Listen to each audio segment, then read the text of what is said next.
Buenos días, buenas tardes, buenas noches. Depende del horario en que estén viendo este video. Hoy vamos a trabajar con clasificación de cuentos.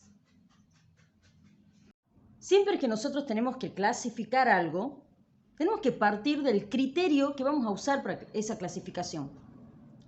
El criterio que yo seleccioné como primario, como para partir de ahí, es el criterio de la verosimilitud. O sea, ¿qué tan parecido a la realidad es el cuento?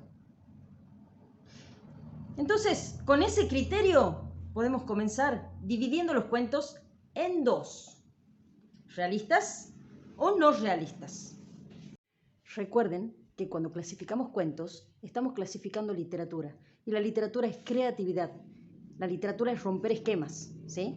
Así que muchas veces se nos puede llegar a complicar la clasificación cuando nos podemos encontrar con relatos que en teoría son realistas, pero en este caso particular no son realistas. Bueno, dentro de los cuentos realistas, ¿sí? Obviamente realistas no significa que sean reales. Aclaración, ¿sí? Una cosa es ser real, otra cosa es ser realista. Lo que es real es lo que forma parte de nuestro mundo. Lo realista es una imitación de aquello que forma parte de nuestro mundo, ¿sí? O sea, un cuento realista es un cuento que se parece a nuestra realidad. Por eso cuando nosotros vemos alguna historia basada en hechos reales se dice basada, porque al ser literatura tienen la licencia de inventar cosas, de cambiar cosas, ¿sí? No estamos ante un documento histórico, por ejemplo. Ahí podemos ver la clasificación completa de los cuentos, ¿sí? Tenemos por un lado los realistas, por otro lado los no realistas. Acá tenemos los policiales, humorísticos, sentimentales, psicológicos, históricos. Y los no realistas, maravillosos, fantásticos, ciencia ficción y de terror. Ahora, hay una clase de cuentos que están por aquí, en el borde. Y que hay autores que lo ubican dentro de los cuentos realistas y hay autores que lo ubican dentro de los cuentos no realistas. Yo en este momento lo voy a ubicar dentro de los cuentos realistas. Vendrían a ser los cuentos extraños. Y ahora pasaré a explicarles por qué, a pesar de que muchos autores lo ubican entre los no realistas, yo lo pongo de este lado. Cuento extraño, como lo dice el nombre, un cuento extraño es un cuento raro. ¿Por qué es raro? Porque empieza siendo supuestamente realista, empieza todo bien en un mundo parecido al nuestro y de pronto algo cambia. Algo así como si fuera fantástico, ¿vieron? Pero eso que cambia, que se torna confuso por ahí, se torna como extraño, finalmente cobra una explicación lógica que deja de lado todo lo extraño. Por ejemplo, cuando vemos el caso de Sueños, ¿sí? Que son extraños los sueños, todo, y al final todo había sido un sueño. A los policiales los voy a explicar allá en el pizarrón. Los cuentos policiales cuentan siempre con dos historias. Una historia que se va a llamar la historia de la investigación y otra historia que está acá atrás que se va a llamar la historia del crimen, ¿sí? Por supuesto que hay muchísimos policiales y hay policiales que directamente empiezan con la historia de la investigación y otros policiales que enfocan nada más en la historia del crimen, ¿sí? La historia del crimen está oculta, ¿sí? Y a medida que se va desarrollando la historia de la investigación, se va develando, descubriendo la historia del crimen. Los policiales son como un juego entre el lector y el investigador. Una carrera a ver quién desentraña el misterio primero. Veamos ahora los cuentos humorísticos. Bueno, los cuentos humorísticos tienen más que ver, no tanto en sí con la estructura o cómo están presentados, sino tienen más que ver con el efecto que causan en el lector, ¿sí? Un cuento humorístico, principalmente, se basa en ser risible, o sea, causar risa. Ese es el efecto primordial. Tiene que causar risa en el lector. ¿Cómo le va a causar la risa? A través de recursos, ¿sí? Los personajes, empezando por ahí, los personajes tienen que ser personajes simples. Personajes simples.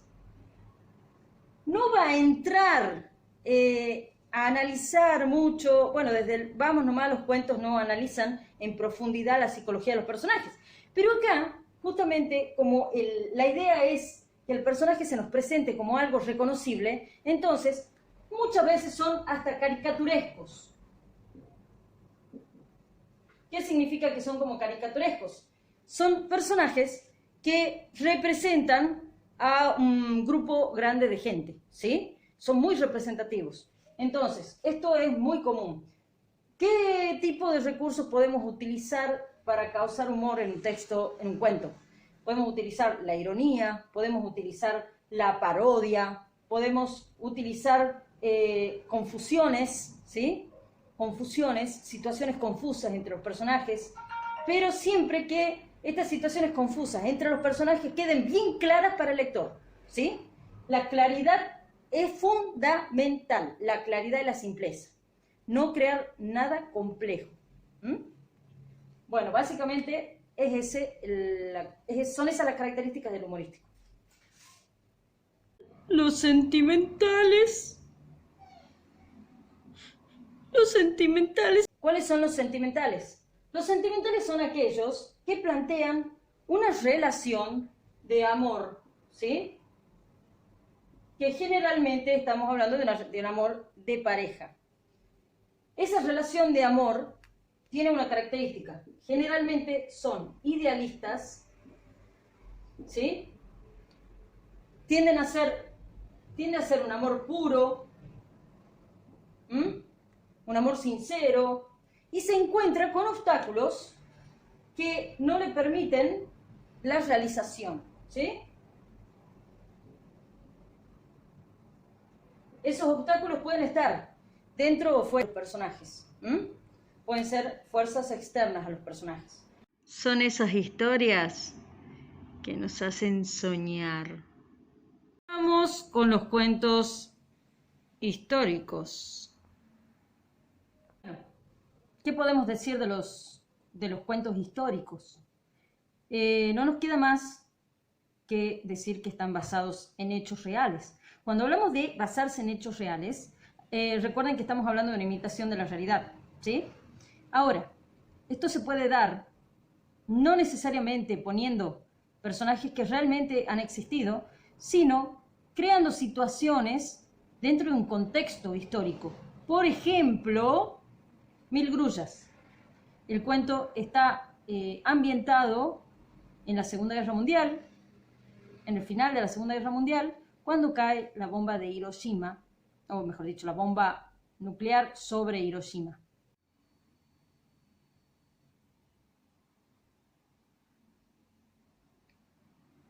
¿Y los cuentos psicológicos?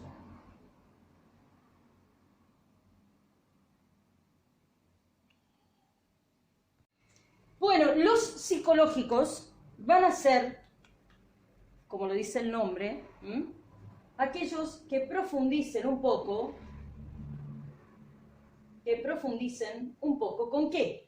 Con el aspecto psicológico del personaje.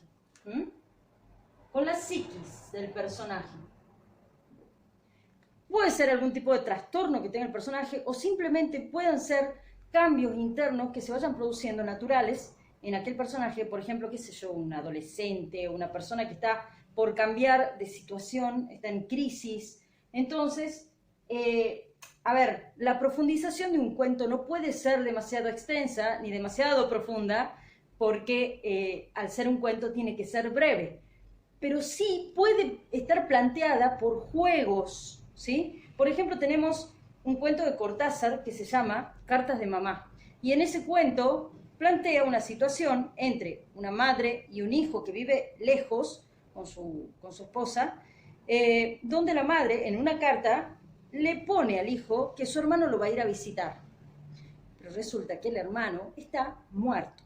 Entonces el hijo empieza a pensar en todo lo que puede haber ocasionado esa confusión de su madre. Primero piensa que su madre se equivocó. Después le manda otra carta a la madre y en la otra carta también dice que el hermano lo va a ir a visitar. Entonces vuelve a... O sea, cada vez esto lo torturaba más, entonces empieza a pensar en otra hipótesis. Dice, quizás mi mamá no está muy bien de la cabeza. Empieza a investigar con gente conocida y no, dicen que está bien. Entonces ya es como que cada vez se le resulta más difícil entender a su madre. Y bueno, y finalmente, en el cuento, no les voy a spoilear el cuento, vayan a leerlo, pero hay una aceptación de una culpa que ellos vienen, ¿sí? Y que se va revelando a medida que va pasando el cuento. Entonces la madre de alguna forma los obliga a los personajes a aceptar esa culpa. Eso es un ejemplo, pero clavadísimo así, de un texto, de un cuento psicológico, ¿sí? Un cuento donde un juego determinado entre los personajes llevan a una introspección, ¿sí? del protagonista o de uno de ellos para navegar por la psiquis. ¿Qué son los cuentos maravillosos? Los cuentos maravillosos son historias que ya arrancan siendo diferentes a nuestra realidad, donde los personajes no se sienten extraños ante elfos, ante hadas, ante enanos, ante seres maravillosos. Justamente se llaman seres maravillosos porque pertenecen a ese mundo, ¿sí? Y la magia forma parte de ese mundo. Esos son los cuentos maravillosos. Diferencia de los fantásticos. ¿Qué tendrán de diferente? Maravilloso, fantástico. Los dos son no realistas. Bueno, algo fundamental. Los cuentos fantásticos comienzan siendo realistas. Los cuentos fantásticos comienzan siendo una imitación de nuestra realidad. Y ahí pasa algo, hay un elemento extraño, un elemento que no pertenece a nuestro mundo, ¿sí? Y que se plantea causando susto, causando extrañeza, causando efecto en los personajes, ¿sí? Que de pronto no entienden bien qué es lo que está pasando. Y de ahí se convierte en un mundo completamente diferente o hay algo que no responde a la imitación de nuestro mundo. De ciencia ficción, como lo dice el nombre, se combina la ciencia con la ficción. En realidad, generalmente son proyecciones futuristas de situaciones o eventos que nos preocupan en nuestra realidad actual. Entonces, generalmente se proponen soluciones futuras, ¿sí? Este género de ciencia ficción involucra dentro de esas soluciones a la ciencia y a la tecnología. Son muy comunes los viajes en el tiempo, son muy comunes los androides, son muy comunes los robots.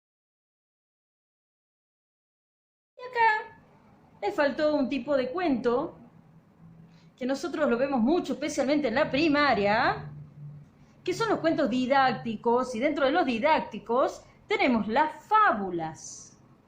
¿Qué son las fábulas? Las fábulas son historias donde los personajes son animales y terminan siempre con una enseñanza llamada moraleja, ¿sí? En el caso de las fábulas, esa moraleja tiene que estar explícita, o sea, tiene que estar escrita. Varias horas de edición. Hemos culminado con este video. Así que, bueno, mis hijos ya me solicitan, como verán.